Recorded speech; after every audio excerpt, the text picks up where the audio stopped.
départ, c'est le travail d'écriture que je suis en train d'achever, qui donc va paraître en mars, qui est un roman sur le cinéma dont j'ai lu quelques extraits mardi dernier. Tout a commencé à Paris en 2007. Alors pour ceux qui n'étaient pas là mardi, je vais juste raconter très rapidement de quoi parle le livre, à naître, et puis je vous montrerai des extraits. C'est des films qui ont un rapport, soit qui sont directement cités dans le livre que je suis en train d'écrire. J'ai eu la chance de pouvoir travailler sur le tournage d'un film, Les Bureaux de Dieu, en tant que stagiaire. C'est un film qui a été réalisé par Claire Simon en 2007. Si tu veux faire du cinéma, trouve-toi une chaise.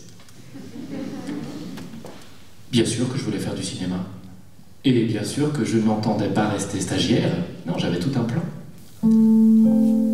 Nicole commence à me parler d'un acteur et réalisateur américain que je ne connaissais pas, qui s'appelle Ariel Wintrop. C'est à cela qu'on voit les grands acteurs. Si tu peux apparaître une seconde dans un film et qu'on te voit, c'est que tu es un immense acteur. Et si on se souvient de toi, alors tu es une légende. Le roman, donc, après avoir suivi un petit peu le déroulé que je viens de faire sur les 30-40 premières pages, mon personnage, à partir de là, va commencer à s'intéresser à l'histoire d'Ariel Wintrop. Donc, il va y avoir toute une enquête sur qui est ce figurant du cinéma américain.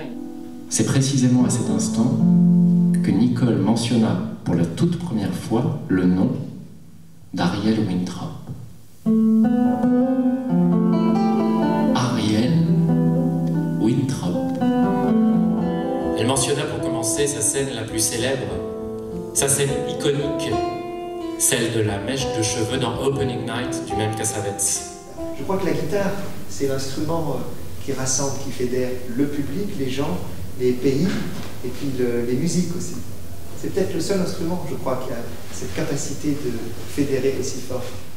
Avoir une passion, je sais pas, mais moi, c'est penser qu'à ça.